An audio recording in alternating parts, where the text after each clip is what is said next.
Welcome guys. तो आज इस वीडियो में हम डिस्कस करने वाले हैं basically ITM, in the money जो हमारे ऑप्शन होते हैं, in the money, at the money और OTM, out of the money. ठीक है, इन ऑप्शंस में भाई आपको क्या चूज करना चाहिए किस टाइम पे, ये बेसिकली हम आज देखने वाले हैं।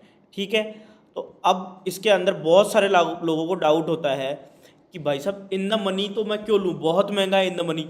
जैसे अगर आप बैंक निफ्टी में चले जाओगे तो 46,000 अभी लगभग चल रहा है बैंक निफ्टी। ठीक है, तो लोगों को ऐसा लगता है कि भाई साहब 46,000 बैंक निफ्टी चल रहा है, तो वो लेना चाहते हैं। अभी स्पॉट प्राइस मान लो 46,000 है बैंक निफ्टी का, तो वो बोलेंगे कि भाई साहब मैं 46,000 का अगर इन द मनी ऑप्शन लेता हूँ तो उसका प्रीमियम तो सीधा 250-300 से नीचे होता ही नहीं है।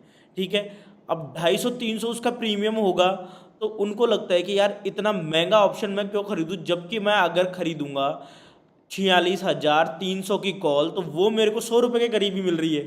ठीक है, तो उनको लगता है कि जो चीज़ सस्ती मिल रही है वही खरीदनी चाहिए।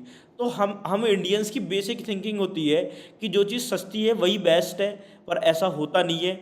आपको हमेशा इन द मनी में ही करना चाहिए। और क्यों करना चाहिए मैं बताता हूँ। देखो, जो भी ऑप्शन होता है, ठीक है, जो भी ऑप्शन है ना, उसकी जैसे मान लो आपका कोई भी ऑप्शन होता है ना, उसकी दो वैल्यू होती है ना। प्रीमियम जो होता है बेसिकली वो दो चीज़ों से मिलकर बनता है। ठीक है, प्रीमियम अपना हो गया, ठीक है, प्रीमियम ये दो चीज़ों से मिलकर बनेगा। एक तो होती है उस ऑप्शन की टाइम वैल्यू, ठीक है, टाइम वैल्यू प्लस उसकी रियल वैल्यू, एक्चुअल वैल्यू। ठीक है, अब ये कैसे पता लगाओगे कि भाई साहब टाइम वैल्यू कितनी है और एक्चुअल वैल्यू कितनी है। मान लो अभी बैंक निफ्टी चल रहा है 46,000, ठीक है, और आपने 46,000 की कॉल खरीद रहे हो और उसकी वैल्यू अगर 250 है, बिल्कुल फिक्स 46,000 ही चल रहा है मान लो, और उसकी वैल्यू इस टाइम पे है 250, तो उसकी एक्चुअल वैल्यू है 0 और टाइम वैल्यू है 250। वो कैसे? क्योंकि आप बोल रहे हो कि भाई मार्केट ऊपर जाएगा यहाँ से, और 46,000 अभी है, और आप बोल रहे हो कि भाई साहब मार्केट ऊपर जाएगा, और आपने 250 में खरीद लिया। मतलब आपको जो ऑप्शन में जो अभी वैल्यू मिली है वो एक्चुअल वैल्यू है 0 और टाइम वैल्यू है 250। अगर मान लो यहाँ से मार्केट इसी जगह बंद हो जाता है एक्सपायरी के दिन, 46,000 पे बंद हो जाता है, तो आपकी प्रीमियम धीरे धीरे एक्सपायरी के दिन तक नीचे आके कितनी हो जाएगी? 0।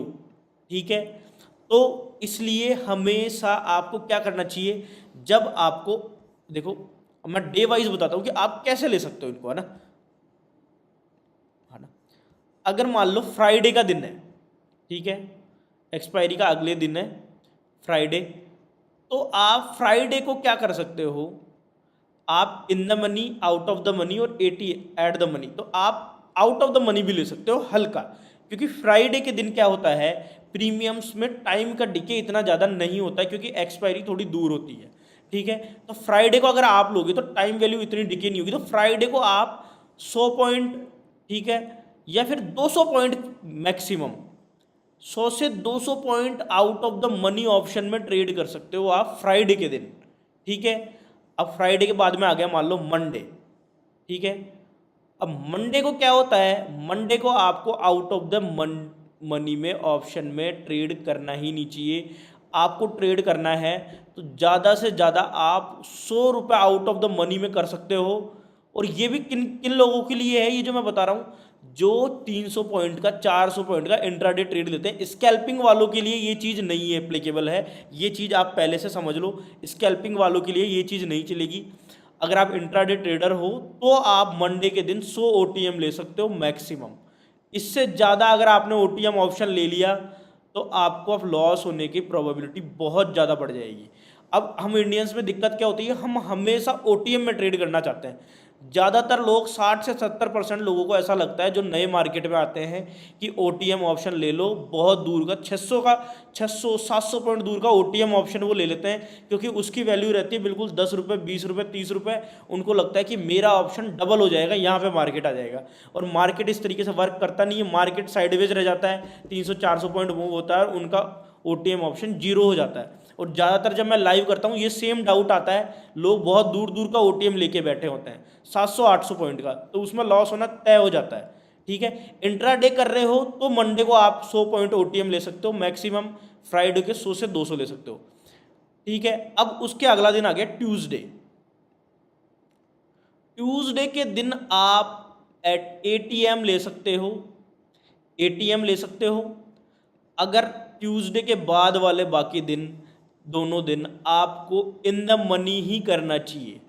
इन द मनी आप नहीं करोगे तो आपके लॉस होने के चांस हो जाएंगे लगभग 90%। ठीक है, इन द मनी अगर आप करोगे बाकी के दोनों दिन तो आप बच सकते हो, नहीं तो अगर आपने ओटीएम ले लिया तो आपकी तरफ मार्केट जाएगा भी, और अगर उतना उससे पार नहीं किया मार्केट तो आपका ऑप्शन की वैल्यू हो जाएगी जीरो, जो कि मैक्सिमम टाइम होती है। ठीक है, तो ये चीज़ हम फिक्स याद रखेंगे कि कौन से डे को आप कितना ले सकते हो। अब कुछ स्पेशल केसेस आ जाते हैं। ठीक है, वो कैसे? मान लो विक्स की वैल्यू हो गई कितनी, इंडिया विक्स है, उसकी वैल्यू नॉर्मल रहती है जो अपनी 12-13 तक, वो पहुंच गई है 20। ठीक है, अब 20 अगर विक्स की वैल्यू है ना, तो उस स्पेशल केस के अंदर आप ओटीएम ले सकते हो 100 पॉइंट। ठीक है, या फिर कोई से भी दिन ले लो, है ना। 100 पॉइंट अगर आप ओटीएम ले लेते हो उस दिन, 100 से 200 पॉइंट, तो कोई दिक्कत नहीं है। पर आप ये मान लो कि विक्स की वैल्यू 20 होनी चाहिए, 18 से 20 होनी चाहिए। अगर उससे कम है और आपने लिया तो फिर वही आप 90% लूजर्स की क्राइटेरिया के अंदर आ जाओगे। ठीक है, तो विक्स की वैल्यू अगर 20 से ज़्यादा हो, 18-20 के करीब हो, तो ही सिर्फ आप ओटीएम ले सकते हो 100 से 200 पॉइंट। ठीक है, एक तो स्पेशल केस हो गया ये। अब दूसरा स्पेशल केस क्या हो गया? मान लो कि कोई न्यूज़ है मार्केट में। ठीक है, कोई न्यूज़ है और अब आपको पता है कि मार्केट आज कम से कम रैली करने वाला है 600-700 पॉइंट। ठीक है, 600-700 पॉइंट की अगर रैली आएगी मार्केट के अंदर, तो आप क्या कर सकते हो? मार्केट अगर मान लो 46,000 चल रहा है और आपको पता है कि 600 पॉइंट ऊपर जाना है, तो फिर आप क्या करोगे उस टाइम पे? आप उस टाइम पे 400 से 500 पॉइंट ओटीएम भी ले सकते हो। पर ये कब होगा? सिर्फ न्यूज़ बेस पे ये होगा। 600 से 700 पॉइंट ओटीएम ले सकते हो आप, उसमें आपका जैकपॉट लग सकता है। पर फिर आपको पता है जैकपॉट कब लगता है? आपको सिंपल ये पता होना चाहिए जैकपॉट तभी लगता है या तो आपके पास बिल्कुल कंफर्म ऐसी न्यूज़ हो, या फिर आपका तुक्का लग जाए। न्यूज़ तो हो पर आपको इतना कॉन्फिडेंस नहीं हो, फिर भी आपने ले लिया। तो जैकपॉट में बहुत ज़्यादा प्रॉफिट क्यों होता है? क्योंकि वो एक तरीके का गैम्बल हो जाता है ना। तो या तो न्यूज़ ही इतनी स्ट्रांग हो कि आपको पता है कि जैसे बजट डे है, अगर गवर्नमेंट ने बहुत अच्छा ऐसा कुछ अनाउंस कर दिया बैंक्स के लिए कि भाई साहब बैंकों को भागने से अब कोई रोक नहीं सकता, तो आप उस दिन के लिए ओटीएम चूज कर सकते हो। इसके अलावा लोगों को क्या डाउट होता है, उनको यही नहीं पता होता, बहुत सारे जो नए लोग हैं, कि भाई कॉल साइड में इन द मनी क्या होता है और पुट साइड में इन द मनी क्या होता है। ठीक है, तो मार्केट मान लो यहाँ पे है, ये लेवल है 46,000। ठीक है, ये मान लो आप, ये 46,000 का लेवल है। तो अगर आप कॉल साइड में देखोगे तो इस लेवल के नीचे वाला ये जो रेंज है 45,900, 45,800, ये होगी इन द मनी।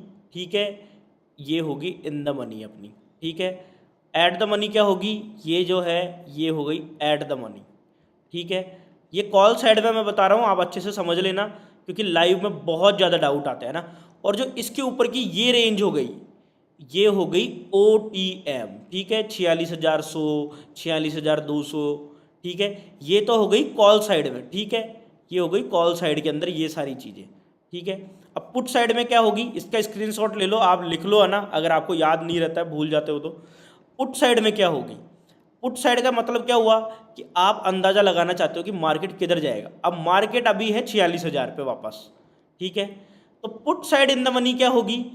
जब आप नीचे जाने का अंदाज़ा लगा रहे हो, तो मतलब यहाँ पे जो ऑप्शंस की वैल्यू है वो हो गए इन द मनी। ये पुट साइड में ये हो गया ऊपर वाले इन द मनी, ये हो गया अपना 46,000 एट द मनी, ये हो गया एट दी ATM। और जो यहाँ पे 45,900 ये हो गए out of the money put. ठीक है, ये बहुत बेसिक चीज़ है, पर जो नए ट्रेडर्स होते हैं उनको इसका काफ़ी डाउट रहता है कि यार मैं कौन सा ऑप्शन स्ट्राइक लूँ। तो मैंने डे वाइज आपको बता दिया है, न्यूज़ वाइज मैंने बता दिया है, और विक्स वाइज बता दिया है। ठीक है, डे, विक्स और न्यूज़ तीनों फैक्टर आपको बता दिए हैं।